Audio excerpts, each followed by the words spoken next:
नमस्कार दोस्तों, योगमय जीवन में आप सभी का बहुत बहुत स्वागत है। सबसे पहले तो आज करवा चौथ है, तो सभी सुहागिनों को और जो भी नई लड़कियां यह व्रत करने जा रही हैं अपने पति और मंगेतर के लिए, उन सबको बहुत बहुत शुभकामनाएं। करवा चौथ जो कि मूलतः पंजाब का विशेष व्रत है और धीरे धीरे जो है सारे देश में और देश के बाहर भी लोगों के द्वारा इसे मनाया जाने लगा है।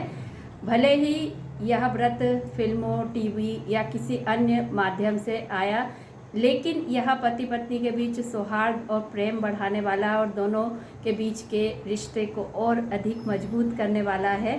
इसलिए यह व्रत अच्छा है, क्योंकि आज के दिन दोनों पति पत्नी एक दूसरे का ख्याल रखते, एक दूसरे के बारे में सोचते, एक दूसरे के लिए उनके मन में थोड़ी सी फीलिंग्स और ज़्यादा बढ़ जाती हैं। तो इस तरीके से यह व्रत जो है पति पत्नी के रिश्तों को और अधिक मजबूत बना देता है, जिसमें अब धीरे धीरे ये भी होने लगे कि केवल पत्नी ही पति के लिए नहीं व्रत करती, पति भी आजकल पत्नियों के लिए व्रत करने लगे। और कोई भी व्रत हो जिसमें जो विधि विधान है उनसे ज़्यादा महत्वपूर्ण होता है श्रद्धा, भाव, भक्ति। यदि दोनों के बीच में इस तरीके के बॉन्डिंग बनती है और एक दूसरे के प्रति समर्पण बढ़ता है, तो व्रत वैसे ही सार्थक हो जाता है।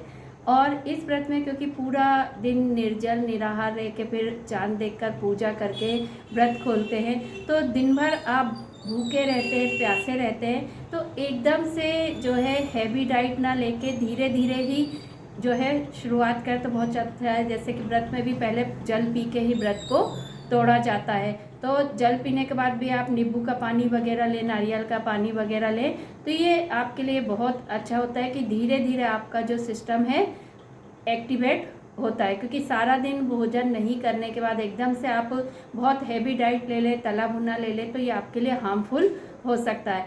तो थोड़ा सा आप हेल्थ के साथ इसको जोड़कर देखें कि ये प्रेम, विश्वास, आस्था, समर्पण का तो पर्व है ही, साथ ही ये आपके हेल्थ से भी जुड़ा हुआ है।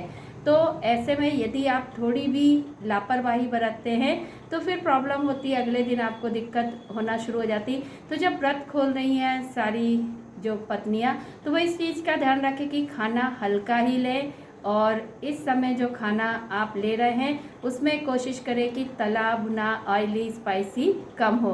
क्योंकि अब आपका पेट जो है लगातार आपने रात को जो भोजन किया होगा उसके बाद आप इतने लंबे समय से भूखे हैं, तो पेट में जो आपके जो भोजन को पचाने वाले एंजाइम्स वगैरह हैं, ये सब जो है धीरे धीरे अभी इनएक्टिव मोड में चले गए हैं।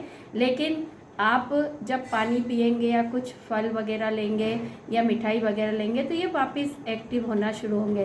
तो एकदम से यदि आप हैवी डाइट ले लेते हैं तो प्रॉब्लम हो जाती है।